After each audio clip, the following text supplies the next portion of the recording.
From SCOTUS blog, it's impossible to overstate the earthquake this will cause inside the court in terms of the destruction of trust among the justices and staff. This leak is the gravest, most unforgivable sin. The leaking of the initial draft in the Roe v. Wade ruling is a first in history. The institutions are crumbling.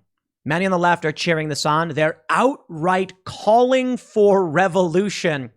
I wish I was exaggerating. They're actually saying, let's burn this place down. Or, it's time for a revolution. Or, so you say you want a revolution? Well, have one right here, right now. I have long stated that I believed abortion may be an issue not unlike slavery as a catalyst for a coming civil war. We're probably in a civil war, but don't take it from me. Take it from the author of The Next Civil War, Stephen Marsh, who goes on to explain, recently, mind you, the Supreme Court's coming abortion ruling may spark a new era of U.S. unrest. Now, Stephen doesn't go as far as to say it will be an outright civil war because of abortion, but I think that issue may actually be a strong catalyst, just like we saw oh so long ago. In his article, which we'll go through in more detail, he mentions how in April 1861, Confederate forces shot on Fort Sumter. But at the time, even Jefferson Davis, the Confederate president, had doubts about whether the event mattered all that much, saying either the beginning of a fearful war or the end of a political contest. It's hard to know exactly how these actions we have seen over the past 24 hours will reverberate. Past 24 hours, I should say, past several years. But right now, the conspiracy theories are rampant. Who leaked this opinion? Already barricades were up at the Supreme Court building. This was because of a man who self-immolated over climate change. But already people had protest signs pre-made. They knew this was coming in some form or another. Now on the left, there are arguments that it was actually the conservative justices who leaked this to force other conservative justices to fall in line. The idea there is that now that the leak is out, any change, any deviation from this ruling overturning Roe and Casey would imply that public pressure got to the justices and influenced the court, and thus their credibility is completely undermined. And as the Supreme Court, the judicial branch itself, has no real enforcement options, the only thing they have is their credibility. Regardless, their credibility is basically gone. The institution has been gutted by this move. Now, following these accusations or theories from the left, they're saying, who cares? Who cares about the institution? They're taking away women's rights. We're going back to the 1950s. However, on the right, the theory is that it was a clerk for Sotomayor who has long talked about breaking the rules and pushing back, who is a source for one of these journalists, I believe the journalist who actually published the initial draft. And so it may be that the left leaked the documents to incite some kind of reaction that would terrify the conservatives and force them to change their opinion. Because even in this confirmation, Chief Justice Roberts is saying that it's not official. It's just an initial draft. Some even argue it was Justice Roberts himself who leaked this document, trying to gauge where the public will be because he wants to be on the right side of history. It was funny because the other day when this news came out, I was like, I bet John Roberts was on the side of maintaining Roe v. Wade because he's not really conservative. Now, the left argues that most people in this country want to see Roe upheld.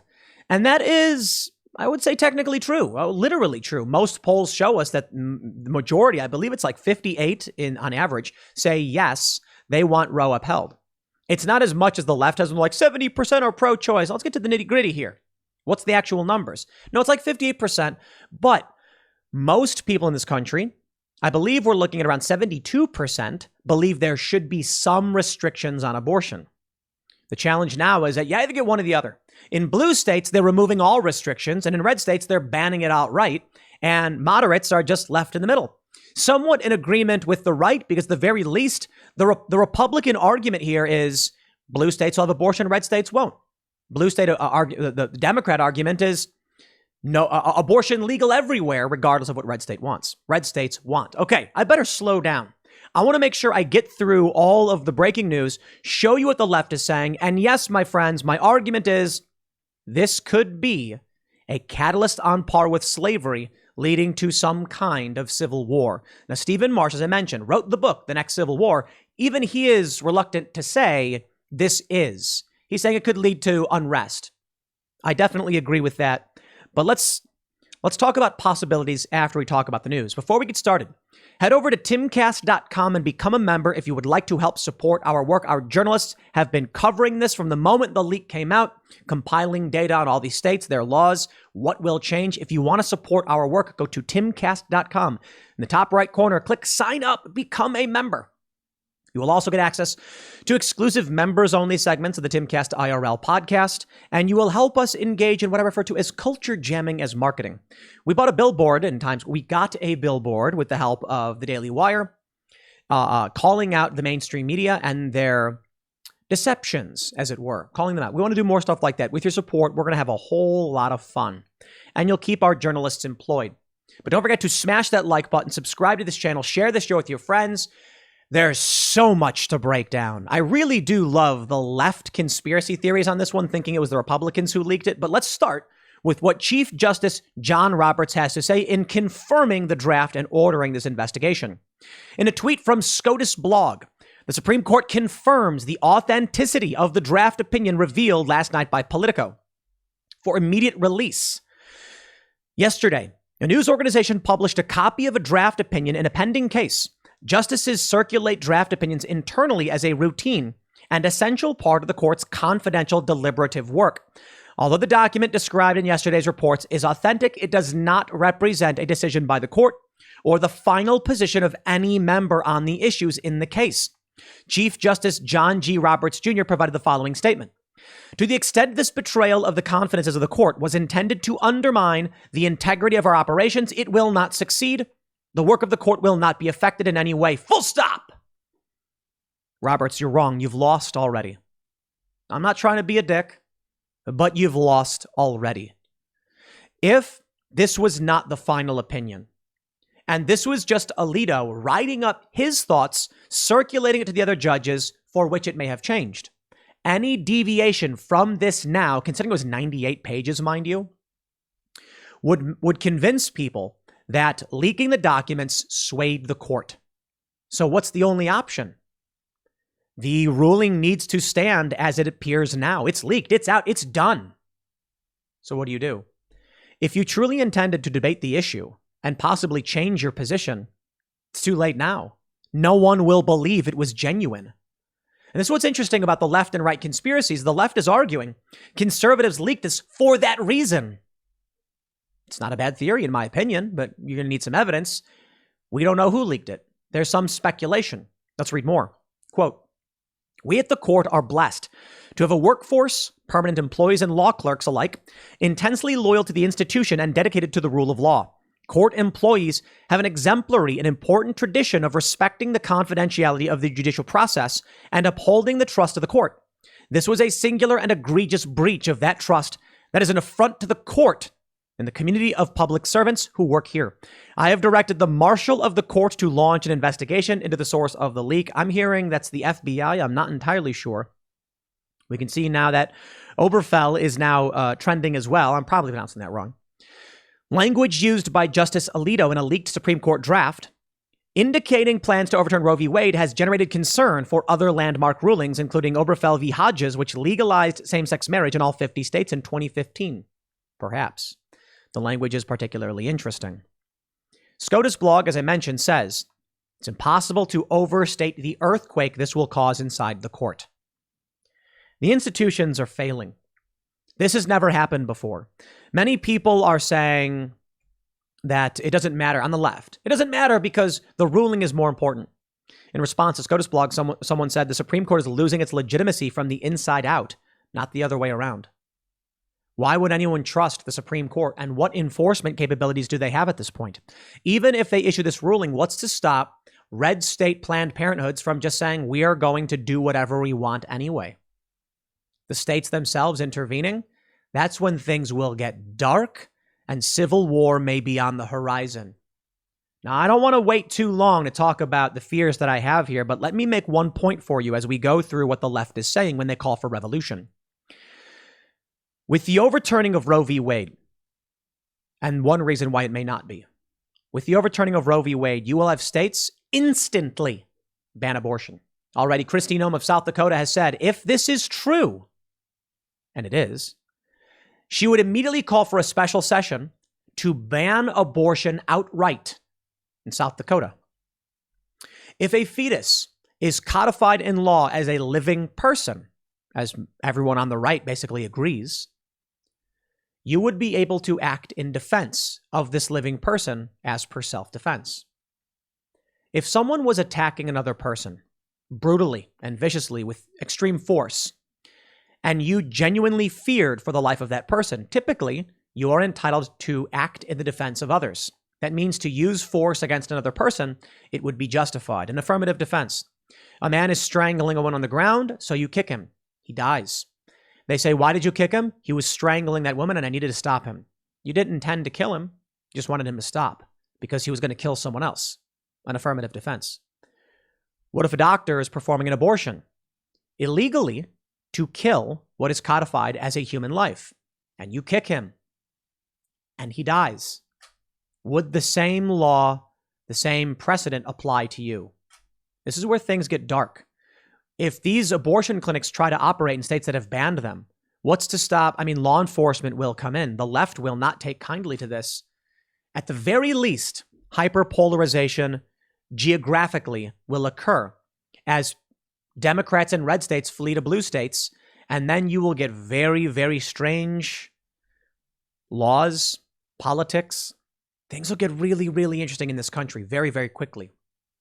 What I see here with this ruling is it feels like the constitutional republic version of this country has taken back some ground.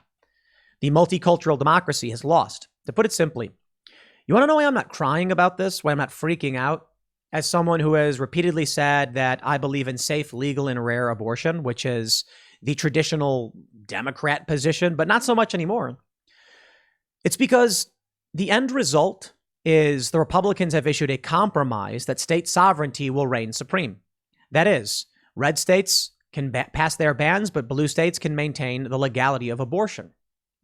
Republicans right now have not made a move to outright ban abortion. The left has just lost their absolute guarantees at the federal level.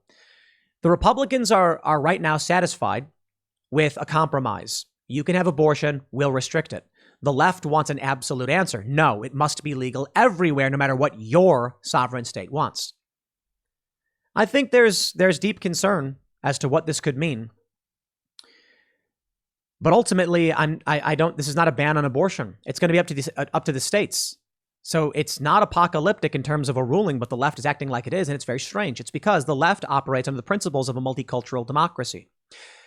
Majority has decided everyone must adhere to this, whereas the right adheres to a constitutional republic. That is, a well-armed lamb contesting the vote, and in its sovereign territory, having its own laws.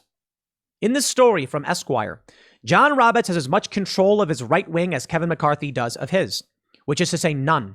The Trump three are driving the train now, with Alito and Justice Clarence Thomas shoveling the coal. This is where they try to entertain the idea that the leaks may have come from the right. It's interesting. The general idea, it's simple. It would force the conservatives to fall in line because they can see the public opinion. And if it turns out that they really did want to dissent against Alito, if they really did want to uphold Roe v. Wade, now they can't because the public would never buy it. Let's take a look at what's happening here. Matt Wolking tweets, a person called Emmett Jane clerks for Supreme Court Justice Sonia Sotomayor. As a Yale student, Jane blasted Yale for supporting Brett Kavanaugh's nomination. Jane was quoted in a 2017 Politico piece by Josh Gerstein. Today, Gerstein published the draft SCOTUS opinion on Roe. I don't know if this Supreme Court clerk had anything to do with the leak, but this is certainly what the right is saying. The right views it as the leak from the left to sway public opinion, to give them an advantage to manipulate the courts before they've issued their final ruling. It should not have happened. What states will become hyperpolarized in this? Well, you can see the country's split. I don't think we need to go through every single state. You can see the blue states, which are literally blue states, are protecting it. And the red states, which are effectively red states, are banning it. But there's interesting stuff in the Rust Belt. Pennsylvania, Ohio, Michigan, not necessarily deep blue, but restricting abortion. Let me show you what we're hearing from all of these people. First, we'll start with the politics here. Nancy Pelosi says, if the report is accurate, the Supreme Court is poised to inflict the greatest restriction of rights in the past 50 years, not just on women, but on all Americans. The Republican-appointed justices' reported votes to overturn Roe v. Wade would go down as an abomination, one of the worst and most damaging decisions in modern history. This is why I believe the leak likely came from a left-wing clerk or judge. They want the opportunity to say, you will go down in history, we will win, and you will be evil. And thus, they're hoping that this early leak and the public response will terrify the justices, who will then be convinced the American people want Roe upheld. Maybe it will be. And you know what? I don't think the right would do a whole lot of anything. I think the right would complain. But I'm not entirely convinced the Democrats want Roe upheld. If they want to win in November, they need a boogeyman and an evil to defeat. And right now, inflation is that evil, but that's Joe Biden's fault. If Roe v. Wade, if Roe and Casey, Planned Parenthood v. Casey, are overturned, then they're going to have a strong moral issue to campaign on. I don't think it's the biggest issue for the most part for the left. I think it's a big issue, but I don't think it's the biggest. Not the way the right sees it. The right sees this as the murdering of babies. The left sees it as a woman not having to be pregnant. There's a very, very different issue here. To the left, they're talking about the temporary rights of a woman. What I should say is rights over the period of 9 months, when the baby is gestating and then delivered. For that period, the woman has no choice, according to an abortion ban. The baby is alive and the baby has rights. But after the baby is born, it can be placed in a basket in front of a fire department in most jurisdictions, and the woman can walk away without breaking any laws. It can be delivered to safe zones, and the woman doesn't have to think about it. The baby will be fine. The woman will carry on with her life. Just 9 months. The issue with the left is that, to the right, their view of this is you permanently execute a child. So there's a difference here. To the right, they're talking about death, a permanent circumstance. But to the left, they're talking about a temporary situation in which a woman is pregnant. Now, the woman is absolutely burdened, and her life, liberty, and pursuit of happiness are burdened, especially depending on the circumstances of the pregnancy, but her life isn't ended. Matt Walsh made an interesting argument to me on Timcast IRL, Matt Walsh of the Daily Wire. He said, effectively, ending a pregnancy doesn't require the killing of the baby. In many circumstances, in some it does. And I think that's interesting. At 21 weeks, often babies are viable if they're kept in an ICU, in which case, why could not a woman who wants to have a second trimester abortion or beyond just deliver the baby? The pregnancy is terminated, but the baby is kept alive. The right views abortion as the deliberate act of killing the baby, whereas the left views abortion any procedure that ends a pregnancy. We need to make sure we're defining our terms better. But let's talk about where this country goes. Ian Millhiser on Twitter is a senior correspondent for Vox. He said, seriously, shout out to whoever the hero was within the Supreme Court who said, F it, let's burn this place down. Yeah, they're revolutionaries. Insurrectionists. Yeah. Insurrectionists in the mainstream. In high-profile cultural institutions. Are any of the people being charged over January 6th, are any of them in powerful cultural institutions? No, they aren't. Do any of them have strong political power? No, they don't. Actually, I think some do, but those were the ones who were charged like trespassing. Like some of them are prominent personalities. How about this? Daniel Ulfelder, it's time for a revolution. Okay. Maria Shriver, but here we are. So you say you want a revolution? Well, we have one right here, right now. Okay. And then we have our good friend over at The Amazing Atheist who said, the tree of liberty is looking kind of dry lately. I think she might be thirsty. To which I said, the left and right agree on this point. The left and right agree on this point. NBC basically saying Republicans are Nazis. Elon Musk slams MSNBC host Mehdi Hassan for saying Americans' far right wants to give us white supremacy and no democracy. We know how people view things. Which brings me to the article by Stephen Marsh, an opinion on Roe v. Wade that he wrote April 27th. Stephen, you wrote this not even that long ago. Did you think it was coming so soon? He writes, there's a strong risk that the case will spark anger and violence whether the court overturns Roe v. Wade or not. I already mentioned this early on, that Jefferson Davis said either this is the beginning of a fearful war, the end of a political contest at Fort Sumter. He could not say which. During the decades that preceded the assault on Fort Sumter, complex legal and political fissures had been working their way through the U.S., slowly rendering the country ungovernable and opening up the path to mass violence. The U.S. is in the middle of another such legal crackup, this time over the question of abortion. The courts today face a crisis Americans' courts faced in the 1850s. Is there any way to make laws for a country with furious and widening differences in fundamental values? He says, this summer, when the U.S. Supreme Court makes its long-expected decision in Dobbs v. Jackson Women's Health Organization, it will inevitably alienate half the country. In anticipation of the overturning of Roe v. Wade, several states have passed draconian anti-abortion laws in the expectation that they won't be challenged.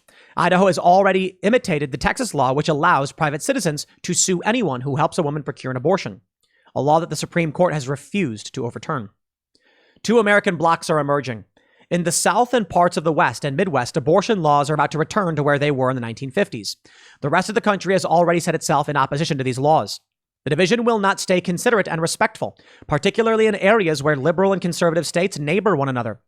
In anticipation of a post-Roe world and a flood of out-of-state patients, abortion providers have established a series of abortion clinics in Illinois, across the river from more conservative Missouri. Oregon recently invested in a $15 million fund for medical refugees traveling from Idaho for abortions. Let me pause. In many of these jurisdictions that are banning abortion, they say if you travel somewhere to have an abortion, you are still committing a crime. It's interesting. If these states say abortion is murder, and some states say it's not, you've got a very, very interesting predicament. There are, right from the beginning, two factions to the new division. The first is the use of force, as in the case of a 26-year-old Texan woman, Lizelle Herrera, who was recently arrested for murder for allegedly self-inducing an abortion. The local district attorney's office ultimately released her without charge, explaining, in reviewing applicable Texas law, it is clear that Ms. Herrera cannot and should not be prosecuted for the allegations against her. To be clear, current applicable Texas law does not apply to Herrera's case. When it does, they will charge people like her with murder. How far will the forces opposing abortion take a custodial approach? Do they want to set up a DEA-style birth police? Any enforcement mechanism would also probably be highly ineffective. After billions of dollars spent on the war on drugs, the average price of a hit of heroin in the street is between $5 and $20. Well, I do think states that outlaw abortion will see abortion go down. They won't see abortion eliminated. But this misses the point, Stephen. The right doesn't care. Ask them. They say, yeah, we're fine with that. You say, if you ban abortions, you're going to see back alley abortions. And the response is, yeah, we know. That's not an argument against what they're saying. They know, they don't care. The right is basically saying the state should not sanction, they should not allow abortion. But people will commit crimes, we recognize they do. We'll try to stop them, but it'll probably still happen. What do you say to that? He says the second reaction to an America divided along abortion lines will be interstate conflict. Missouri is leading the way here. A recent bill proposed a travel abortion ban, explicitly focused on clinics in Illinois. This looks on the face of it like a straight violation of the 14th Amendment, but the Supreme Court is a partisan institution, and interpretation of the Constitution now follows the partisan affiliation of the justices. They'll come up with something. If you're in Missouri and you go to Illinois for an abortion, you come back to Missouri, they arrest you. No one's going to save you. The feds aren't going to intervene to stop the states from prosecuting what they say is a crime. In California, they call themselves a sanctuary state. Colorado, well, probably not a good example, but Utah is not going to California to arrest illegal immigrants. Neither, for the most part, is the federal government effectively doing so. What I mean by effectively is they literally are, but they're not doing it effectively because California is resisting.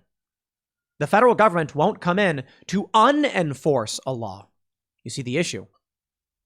Stephen writes, no matter what decision the Supreme Court makes, civil unrest will follow. Anti-abortion activists will feel that the political system has failed them no matter what the court does. They have sacrificed everything, the dignity and integrity of the party, the value of their national institutions, in the name of getting enough justices on the court to enact this one legal challenge. Stephen, you're wrong. I look, we've had Stephen on the show, and I think he's a good dude, but I don't think he understands the right at all. I think his view of conservatives and the right is based upon reading opinions of the left of what the right thinks. They didn't sacrifice the dignity and integrity of their party. The right is not the average Trump supporter, at least the ones I've met, were not traditional Republicans.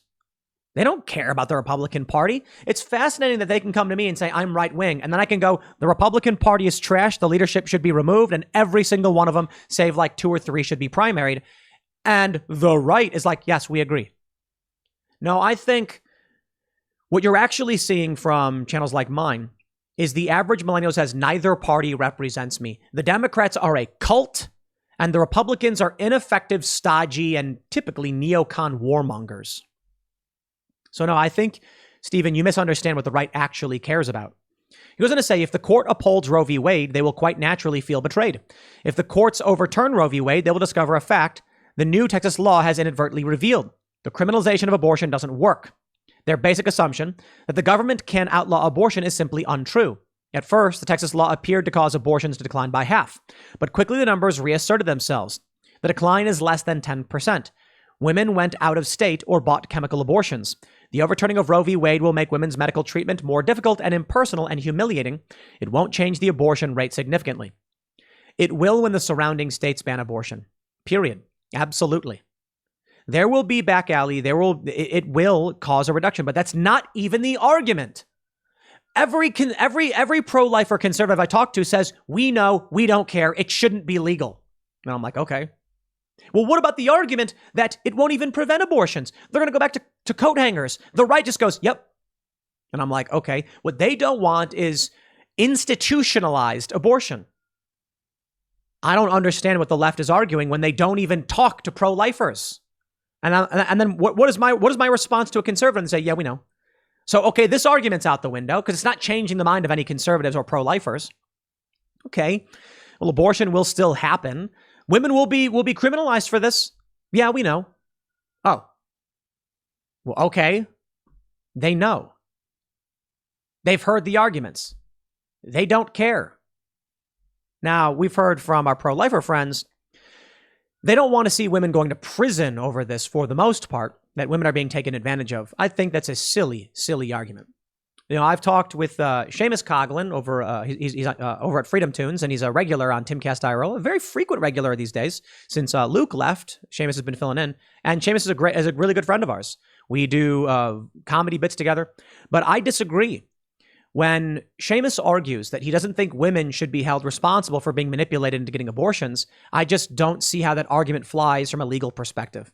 I think the real challenge is perhaps pro-lifers are saying that because they know women will not agree with law that puts them in prison for getting an abortion. But if you break the law, you go to jail for it. This precedent moving forward will have no choice but to result in women being arrested. Now, you can argue it doesn't work. That's fine, but I don't think it matters either way. I think conservatives would be fine deep down with a woman who's trying to get an abortion getting arrested for it. I just think for the most part, they're not willing to admit it because it's unpopular. You can't just be like, it's the abortion doctor's fault. If a man and a woman hold down a child, if the woman's holding onto a child and the doctor is about to do something to kill it, you charge them both. If the woman brings a child to a doctor and says, end its life, what would the difference be between an unborn or a born child? Women will go to prison. I don't like where it's all going. I really don't. I don't necessarily. This is tough. Look, from a constitutionalist perspective, which I lean towards, I basically am. This is the correct Supreme Court decision. And I don't care about what the stupid left has to say. You're for rape. Don't care. You need to have an argument. The basis of this country, the branches, the Constitution, must be respected. There must be a set of rules by which we play by. But consistently, the left doesn't want to play by these rules. What constitutional rights have you even lost? Well, the Fourth Amendment under the NSA warrantless wiretapping. How about my right to keep and bear arms? Why aren't I allowed to have a 50 BMG in Maryland? You can't have it. or an M1A for that matter. You can have a SCAR 20S 308 modern AR style 308 rifle, but you can't have an M1A? It's the stupidest thing. The laws make no sense. They are infringing on my right to keep and bear arms. Yes, my rights are being curtailed. The left doesn't care. These are the same people that said, my body, my choice, but also you should be mandated to get a medical therapy, the vaccine. I think we're headed towards civil war because the left is completely inconsistent in their rules. I would like to work through politics. I would like to say, here's the rules. We agree to them, correct? Okay. Now, within these rules, let us challenge the system. Well, the rule is simple. In 2016, Donald Trump won. He appointed 3 justices. Those justices have now voted to overturn Roe v. Wade. We'll see if it sticks. What am I supposed to say to that? Oh, geez. Oh, no. We'll go out and vote.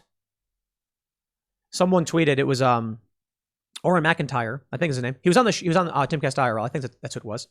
That IDW centrists, because of this, will now go and join the progressives. And I'm just like, what? How does that make sense? You think because of Roe v. Wade, someone like me, who is pro-choice, safe, legal, and rare pro-choice, like Tulsi Gabbard, is now going to be like, I'm going to vote for the people who want to perform sex change surgeries on minors. Yeah, that's not going to happen.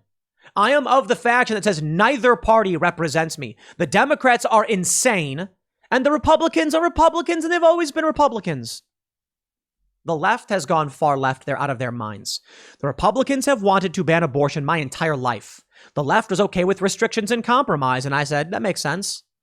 Now the left wants no restrictions, and the right still just wants to ban abortion. So fine. You can say the Republicans have always been far right. Well, then, if that's the case, you can't deny the left has gone far left, leaving me standing confused in the middle of a field like, I don't know where y'all are at.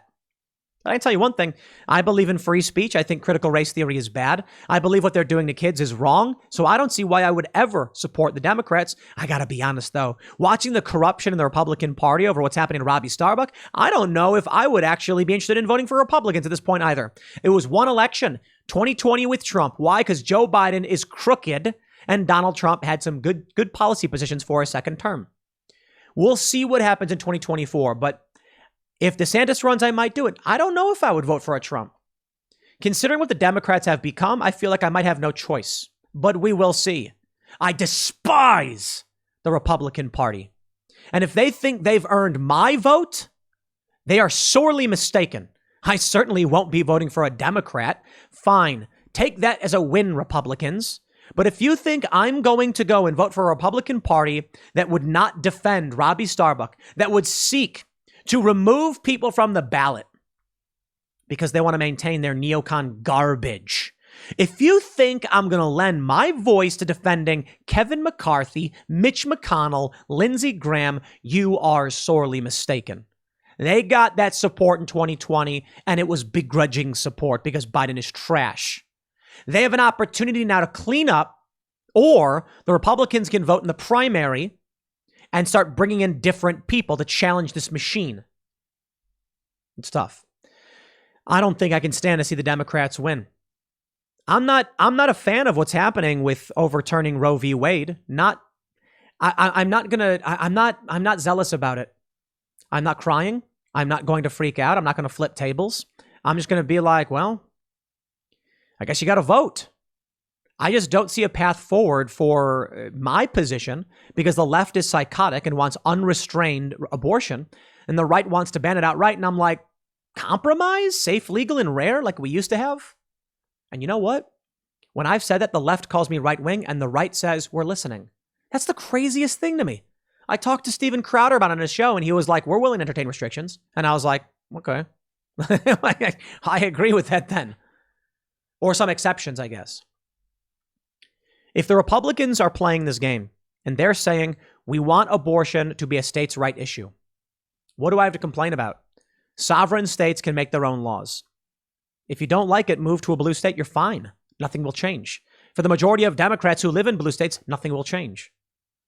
I think what we will see is hyperpolarization and ultimately geographical polarization and then maybe civil war. I'll leave it there. Next segment is coming up tonight at 8 p.m. over at youtube.com/TimCastIRL. Thanks for hanging out, and I will see you all then.